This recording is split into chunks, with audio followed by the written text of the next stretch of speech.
When you're purchasing niche fragrances, you're spending a lot of money, and we all know, disappointingly, some niche fragrances just aren't worth it. Some of them actually smell designer or they don't even perform that well. That is why in today's video, I'm going to give you 10 fragrances, guys, that I think are absolutely full bottle worthy. Not necessarily that you have to go and blind buy them. You should try and get a sample if you can, but I have 10 fragrances here that will hopefully give you some ideas of some fragrances that are fantastic to check out. We're going to cover them in 2 fragrances in each category. 2 in the versatile dumb reach category, 2 in the evening/date night category, 2 for loud head turners, 2 for the office/school, and then finally 2 for the spring, summer, warm weather category. Let's begin.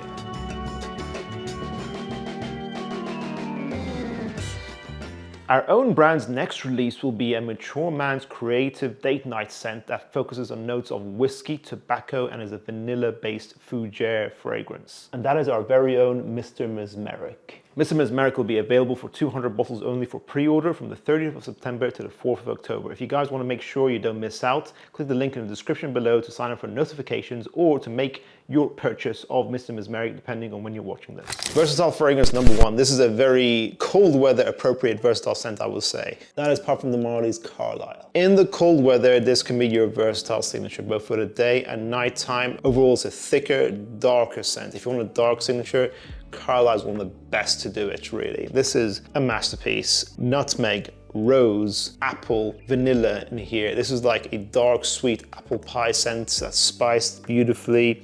This has a rich complexity in the opening that smells very mature. It becomes a bit easier to understand as it dries down, becoming that dark patchouli vanilla base in the dry down. I get 14 hours with a medium to loud projection. This is like the darker older brother of something like Leighton. Very intense, niche quality, one of the best from the house.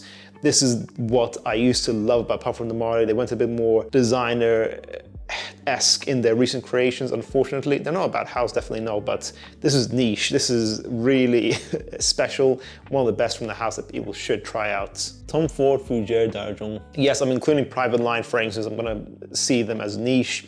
Fougère d'Argent is one of my for life fragrances. Fougères are a special category in fragrances. They've kind of went into the shadows in recent times because they're traditionally seen as more classical scents, something that's a bit more old school. But in recent times, Tom Ford has kind of revived this category with creations like Beau de Jour and Fougère d'Argent. This is a beautiful, classical, creamy, barbershop shaving cream kind of scent, fresh, clean, green, herbaceous. It has a sort of mint cooling effect to it as well, with a woody aspect with that Acqua wood, which smells thick, creamy, luxurious woodiness in here. Fougère d'Argent to me smells like it was inspired by YSL's Rive Gauche from 20 years ago, which was also, I think, a creation that was creatively directed by Tom Ford when he worked for YSL, so it kind of makes sense. Fougères are some of the most masculine, classical, clean, beautiful signatures you can wear. One of my favorite families in the entire fragrance world, so definitely try out Fougère d'Argent if you get a chance. I get around 10 hours with a medium projection with this old bottle, so performance can vary. You definitely should try the performance on your skin first. For the loud head turner category, Marc-Antoine Barrois Encelade. A really underrated fragrance in the Marc-Antoine Barrois brand, and underrated in general, actually. This is a fragrance, fair enough, it's not for everyone, but if you love sandalwood like me, if you like a loud sandalwood scent, this might be your dream fragrance. I tried a lot of their scents. I've tried all their fragrances apart from Tilia, their new one, and I was shocked because I never really heard of this fragrance until I went to their boutique. I got one spray from the assistant on my hand and I could just tell this is a fragrance from me. It fits my personality. It's got a lot of vetiver, a lot of sandalwood, tonka bean, a lot of rhubarb in here. It's got a rich creaminess, this uniqueness, this creamy sandalwood is just there prominently on the dry down as well. I think it's just very sharp and attacking on the opening. So I think that's the bit that might challenge people the most. But if you can get past that opening, and if you like these notes, I think this might be a perfect signature for you. To me, this is a perfect 10 out of 10, but I can understand why it might not be the case for a lot of people. But I still think this is super underrated, and it's in this category because it's extremely loud. This is beastly, over 12 hours longevity with a medium to loud projection. 2 sprays is probably all you need to smell this on you all day, so 30 ml will definitely do you fine. Maison Crivelli Oud Maracujá. I think I'm always mispronouncing this fragrance. I always get it wrong, but basically, this is a great scent. So Oud and rose can be a very boring, very traditional category. It's very difficult to make yourself stand out these days with that idea, and it's difficult to make yourself feel full bottle worthy when so many brands, especially cheaper brands, are doing it nowadays. However, Oud Maracujá takes that traditional idea. It's got a rich, expensive smelling oud and rose combination with a thick leather in here that smells a bit smoky with a very interesting passion fruit note. This is beastly, dark, intense, and creative. That passion fruit lasts several hours, it's beautiful. This is an oud rose fragrance that is creative, has a nice twist to it. Better than fragrances like Ombre Nomade, which I think, again, goes into that traditional path too much. It doesn't have enough of a twist. Fragrances like Arabian Oud Risala does that idea with a twist, and this also puts a twist on that idea.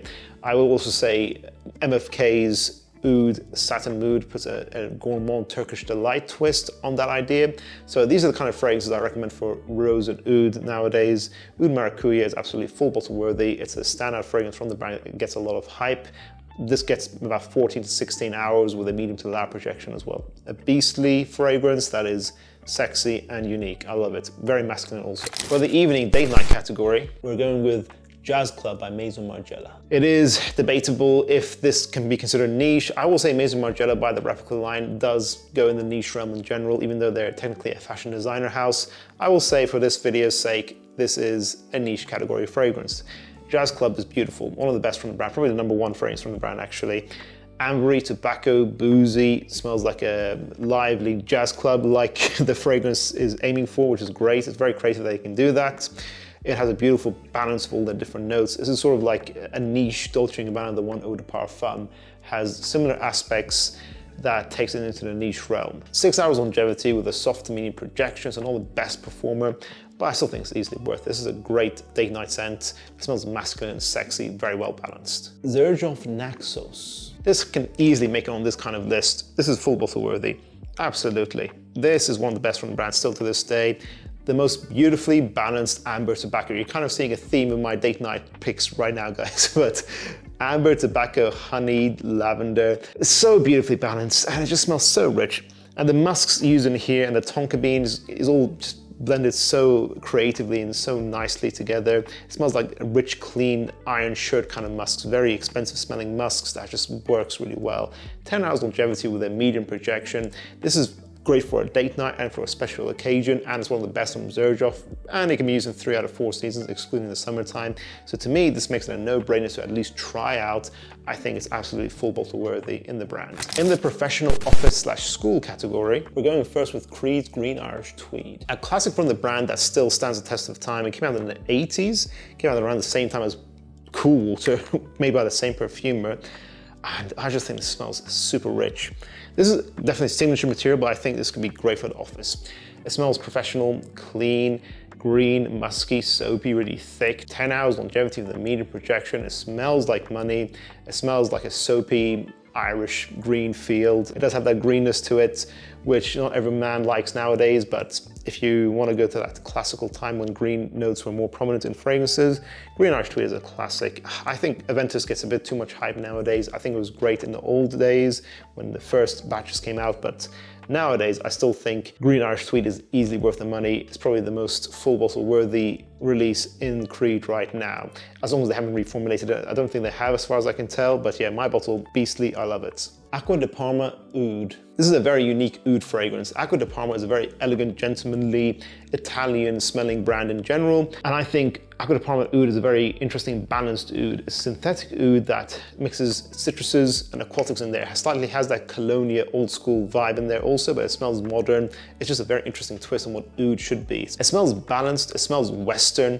It lasts 10 hours with a medium projection, but has that professional aspect to it overall, making this a very interesting, unique, professional scent. If you want to stand out in the office or your workplace, or you like creative, interesting perfumery in general, this fragrance will do it for you. It is just very gentlemanly, very elegant and sexy at the same time. It gets a good balance of everything. And lastly, the spring or summer category, Arabian Oud Diwan. This is a little sample they gave me when I acquired my bottle of Signature by the same brand. Diwan is like, for those of you who love YEDP, it made it a bit more bright, more Middle Eastern, and more focused on the note of cashmere. If you want your bright, musky, cardamom, Middle Eastern, cashmere smelling fragrance signature. This is it for you. That brightness makes it definitely a perfect for the warm weather, but this is no slouch. This lasts like around 8 to 10 hours with a medium projection. It has a nice bit of ambroxan in here as well, which makes it smell very mass appealing, very attractive, but it's not an annoying ambroxan like Sauvage, like some people might say. This is a very smooth, nicely done ambroxan. Cashmere is definitely the star of the fragrance here. It smells like cashmere, like a silky, smooth, bright, musky note that is very sexy. I used it quite a lot when I dabbled around in my perfumery lab that I made myself at home. I think it's a very sexy note. It just smells like luxury, like money.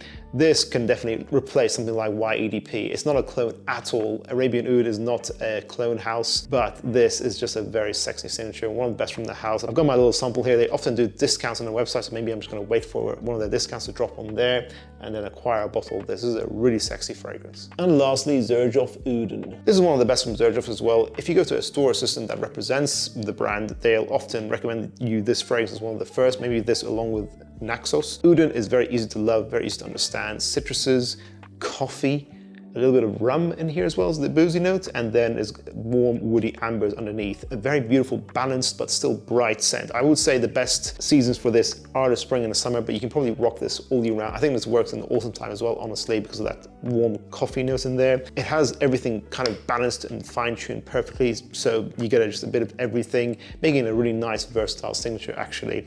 But I will put it in this category. I do think it fits this category very nicely. 8 hours longevity, medium projection. It's a unique, balanced, very good value for money, one of the best from a great brand as well. Xerjoff is just a great brand, and so is Arabian Oud. You should check out Arabian Oud, by the way, guys, on Fragrantica. I forgot to say, like, all their stuff has like really high ratings for a reason, and the same for most of Xerjoff stuff also. So Uden, definitely one of their best, and I like balanced perfumery. This is very balanced. Definitely try this out also. That concludes this video, guys. For you, I want to ask you guys, let us know in the comments down below, what makes a niche fragrance worth its full price tag, and what are some fragrances that you think are full bottle worthy? Do you agree or disagree with my choices here today? If you guys enjoyed this video, make sure to check out my previous video on niche fragrances. I'll give it a perfect 10 out of 10. I'll see you guys in the next one. Bye.